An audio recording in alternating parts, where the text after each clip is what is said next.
The Giza Plateau, a landscape dominated by the majestic pyramids and the enigmatic Great Sphinx, stands as a testament to the power and ingenuity of the Fourth Dynasty of Egypt's Old Kingdom, 26,013 BCE to 24,094 BCE. These iconic monuments, particularly the Great Pyramid of Khufu, have captivated the world for millennia, solidifying Giza's place as a cornerstone of ancient Egyptian civilization. However, beneath the shadow of these colossal structures lies a hidden history, a past that predates the pharaohs of the Fourth Dynasty, possibly by centuries, if not millennia. Recent research and a renewed focus on past excavations are beginning to peel back the layers of time, revealing a far more complex and ancient narrative for Giza, one that may necessitate a rewriting of its very origins. At the heart of this historical reassessment is a seemingly insignificant site, the Kromer Dump, an ancient disposal site that could potentially hold the key to unlocking Giza's pre-dynastic secrets.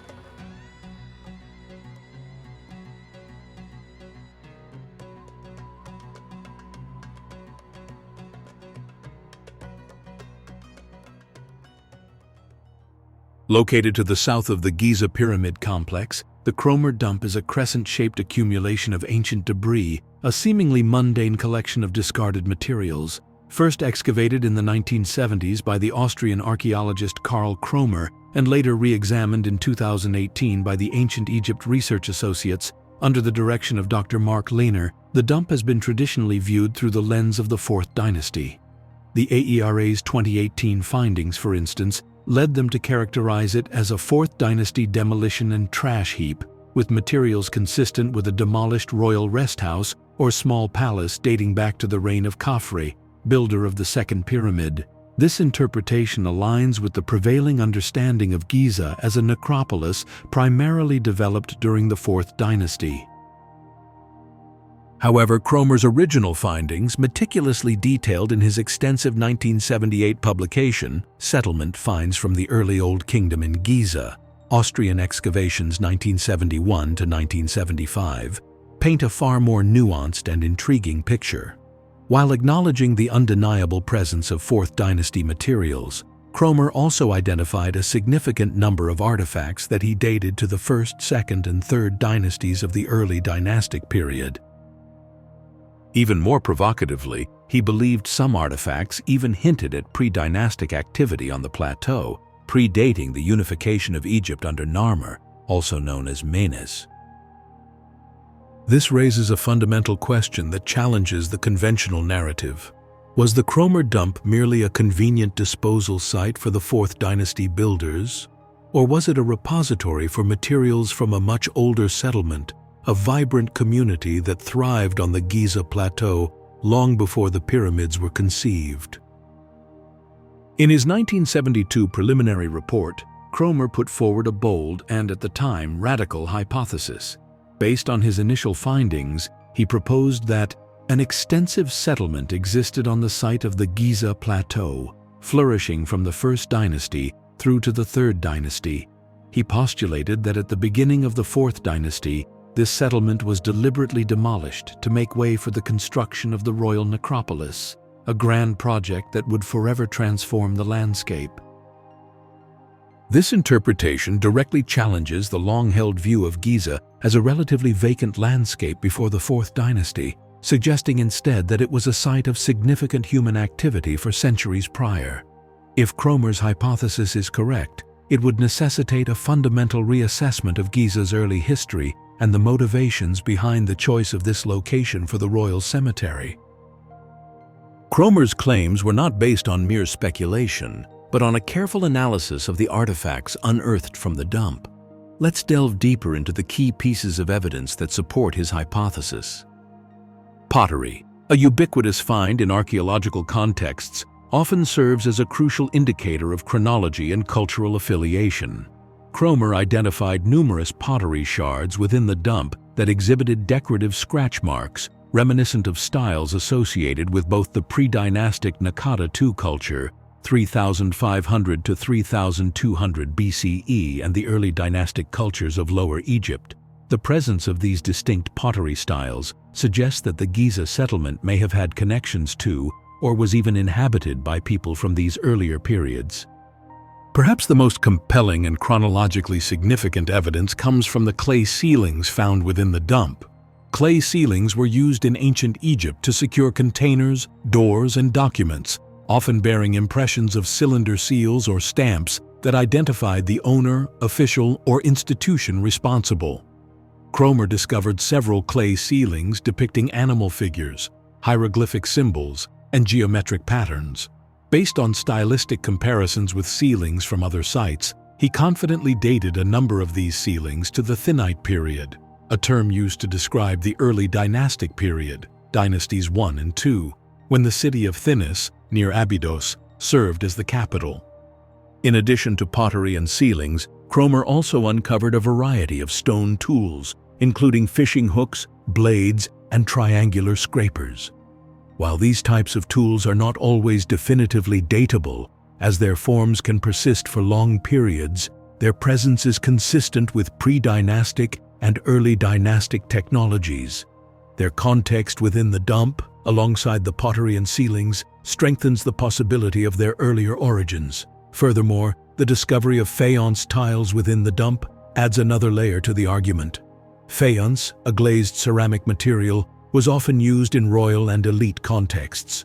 Kromer noted the similarity of these tiles to those found in the southern tomb of Djoser, the first pyramid builder of the Third Dynasty, located at Saqqara.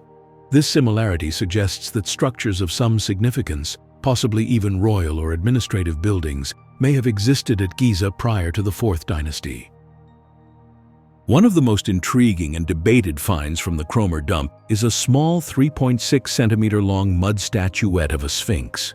Unearthed in Trench F, alongside the crucial early dynastic clay sealings, this object, according to Kromer, could potentially be the oldest sphinx statuette ever discovered in Egypt. However, it deviates significantly from the standard iconography of later sphinx representations, sparking considerable debate about its date and meaning. The statuette's most striking feature is its lack of the iconic pharaonic Nemes headdress, the striped headcloth worn by royalty. Instead, it sports a meticulously detailed hairstyle with individual curls arranged in concentric circles. This unusual feature immediately sets it apart from the vast majority of known Sphinx statues, which almost invariably depict the royal headdress. Kromer, who firmly believed that the Great Sphinx of Giza was a creation of Khafre, tentatively dated the statuette to the same Fourth Dynasty reign. However, he acknowledged the stylistic peculiarities. The absence of the royal headdress, the crudeness of the carving, although the hair is remarkably detailed, and the unusual posture of the lion's body all raise questions about this attribution. The presence of pre-dynastic pottery at various locations on the Giza Plateau provides a crucial link to the earlier cultures that inhabited the region before the rise of the unified Egyptian state. The Maadi culture, a significant pre-dynastic culture that flourished in Lower Egypt from around 4000 to 3200 BCE, is of particular interest. Archaeological evidence, primarily in the form of pottery, confirms that the Maadi people had a presence at Giza. While the extent and nature of their occupation remain largely unknown, the Kromer Dump, with its potentially pre-dynastic artifacts, offers a tantalizing glimpse into this earlier period. It raises the possibility that Giza was not merely a vacant landscape chosen for its strategic location by the Fourth Dynasty kings, but rather a site with a long and complex history, a place that may have held significance for the Maadi people and their predecessors. If you liked this video, then hold on to your hats, because you're going to love our next adventure. Get ready to unearth the secrets of Tanis, a lost Egyptian city shrouded in mystery. Once a powerful capital, rivaling even Thebes, Tanis now lies in ruins, its stones bearing the scars of a devastating past. Was it destroyed by divine wrath, as the Bible suggests? Or was it the victim of a terrifying ancient weapon, like the legendary Greek fire? Join us as we explore the ruins, examine the evidence, and delve into the various theories surrounding the fall of this once great city. From colossal statues to scorched stones, Tanis offers a glimpse into a forgotten world and a mystery that continues to baffle experts. Before you stretches a scene of haunting desolation. Not the shadow of the Great Pyramids, but a place equally steeped in ancient power, yet far less known. This is Tanis, the city of the sun. A name whispered in ancient texts, a place of sacred rituals and immense wealth. But look closer. Priceless statues bear the scars of unimaginable heat. Colossal pillars, once symbols of a mighty civilization, lie shattered as if crushed by the hand of a vengeful god. What happened here? Was this city known as Zoan in the Bible truly cursed? Did it fall victim to the shifting sands of the Nile or to the wrath of invaders? Or is the truth even more astonishing? Imagine a statue 100 feet tall, carved from solid granite, weighing more than 1,500 family cars. A feat that would challenge even modern engineers. Tanis holds secrets etched in scorched stone, secrets that speak of a fiery cataclysm. Was this the work of man, of nature, or of something more?